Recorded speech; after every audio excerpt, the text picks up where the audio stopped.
Praise the lord. దేవునికి మహిమ కలుగును గాక. మరణం తర్వాత శరీరంతో జీవిస్తామా, ఆత్మతో జీవిస్తామా? మనిషి మరణించిన తర్వాత శరీరం ఎలాగే ఉంటుందా, లేదంటే ఆత్మతో మన జీవితం కొనసాగిస్తుందా? మరణం తర్వాత జీవితం ఉందా అని మనం గతంలో ఉన్న ఎపిసోడ్లో జ్ఞానం చేసుకున్నాం. మరణం తర్వాత ఖచ్చితంగా జీవితం ఉంది. శరీరంతో జీవించే జీవితం అంతా ఇక్కడంతా కూడా 60, 70, 80 సంవత్సరాలు నీటి బుడగ లాంటిది. కానీ తర్వాత జీవించే జీవితము సముద్రం అంత ఉన్నతమైనది, గొప్పది.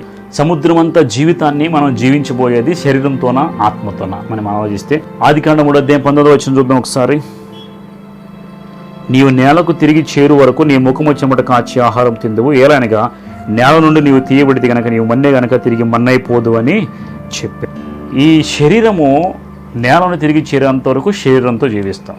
నీవు మన్నుతో చేయబడ్డావు కాబట్టి తిరిగి మన్నైపోతావు. అంటే ఈ దేహములో ప్రాణం ఉన్నంతకాలం ఈ దేహము దేవుడు మట్టితో చేసినట్టు బైబిల్ గ్రంథంలో ఉంది.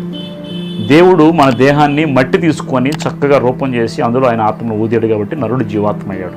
ఇప్పుడు మనం జీవించేటువంటి ఈ శరీరం అంతా మట్టితో చేయబడింది. శరీరము మాంసమే, కానీ ఇది మట్టితో దేవుడు డిజైన్ చేశాడు. కాబట్టి మనం మరణించే సమయానికి ఈ శరీరం ఏమైపోద్ది అంటే ఈ మట్టి శరీరము మన్నైపోద్ది, మట్టిలో కలిసిపోతుంది, పురుగు పట్టి పాడైపోతుంది. కానీ లోపల ఉన్నటువంటి దేవుని ఆత్మ మాత్రము చావనే చావదు. అగ్ని ఆరదు, పురుగు చావదు. మరణించిన తర్వాత పాతాళానికి వెళితే పాతాళంలో పురుగు చావదు. అంటే ఆ జీవించేటువంటిది ఏది కూడా చచ్చిపోదు. మన శరీరంలో ఉన్న ఆత్మ ఎప్పటికీ చావదు. ఇప్పుడు మనిషి మరణం తర్వాత, మరణించే ముందు అంతా ప్రతి మనిషి శరీరంతోనే జీవిస్తాడు. మరణము తర్వాత ఈ శరీరం ఇక్కడ శిథిలమైపోతుంది. కానీ మరణము తర్వాత మనం జీవించేది ఆత్మతోనే. ఆత్మతో జీవిస్తాం. మరి ఆత్మతో జీవిస్తే ఆత్మతో జీవించే ఎలాగా జీవించగలం మనం ఆలోచి. రోమిలు రాసిన పత్రిక 8:10 చూద్దాం. క్రీస్తు మీలో ఉన్న మీ శరీర పాప విషయమే మృతమైనది, కానీ మీ ఆత్మ నీతి విషయమే జీవము కలిగినది. మృతుల్లో నుంచి యేసును లేపిన ఆత్మ మీలో నివసించినట్లా మృతుల్లోంచి క్రీస్తు యేసును లేపిన వాడు చావునకులోనని మీ శరీరంను కూడా మీలో నివసించున్న తన ఆత్మ ద్వారా జీవింపచేయును. చావునకులోనైన ఈ శరీరాన్ని దేవుడు ఆయన ఆత్మ చేత జీవింపజేస్తాడు. ఇక్కడ కూడా మనం శరీరం బలహీనంగా ఉన్నప్పటికీ దేవుడు తన ఆత్మ చేత మనల్ని బలపరిచి జీవింపజేస్తున్నాడు. అదే రీతిగా ఆఫ్టర్ డెత్ ఏం జరుగుతుందంటే దేవుడు మనల్ని జీవింపజేస్తాడు తన ఆత్మ ద్వారా. అంటే మనలో ఉన్న ఆత్మ ఎక్కడిదంటే దేవుడు ఊదిన ఊపిరి. దేవుడు మనలో జీవాత్మనిచ్చాడు. అది దేవుని యొక్క ఊపిరి. దేవుని ఆత్మే మనలో ఒక ముక్కలాగా ఉంది. కాబట్టి మనం ఎప్పటికీ జీవిస్తానే. 1 కొరింథీయులకు రాసిన పత్రిక 15:35 చూస్తే, అయితే మృతులు ఎలాగూ లేతురు, వారెట్టి శరీరంతో వత్తురని ఒకడు అడుగును. ఓ అవివేకి, నీ విత్తును చచ్చితేనే కానీ బ్రతికింపబడదు కదా. నీవు విత్తు దానిని చూడగా అది గోధుమ గింజ అయినా సరే, మరి ఏ గింజ అయినా సరే, వట్టి గింజనే విత్తుచున్నావు, కానీ పుట్టబో శరీరమును విత్తుడు లేదు. అయితే దేవుడు తన చిత్త ప్రకారంగా నీ విత్తిన దానికి శరీరమును ఇచ్చును, మరి ప్రతి విత్తనము దానికి శరీరం ఇచ్చున్నాడు. కాబట్టి ఇక్కడ మనం గ్రహించినట్టయితే మృతులు ఎలాగూ లేస్తారు, వారు ఎట్టి శరీరంతో వస్తారంటే దేవుడు అక్షయమైన శరీరం ఇస్తాడని బైబిల్ గ్రంథంలో మనం గమనిస్తాం. చూడండి 50వ సహోదరులారా, నేను చెప్పినది ఏమనగా రక్త మాంసములు దేవుని రాజ్యంను స్వతంత్రించుకున్నారు, అక్షయతను స్వతంత్రించుకున్నారు. ఇదిగో మీకు ఒక మర్మము తెలుపుచున్నాను, మనమందరము నిద్రించమని నిమిషములు ఒక రెప్పపాటున కడబోరములో కానీ మనమందరం మార్పు పొందుదాము.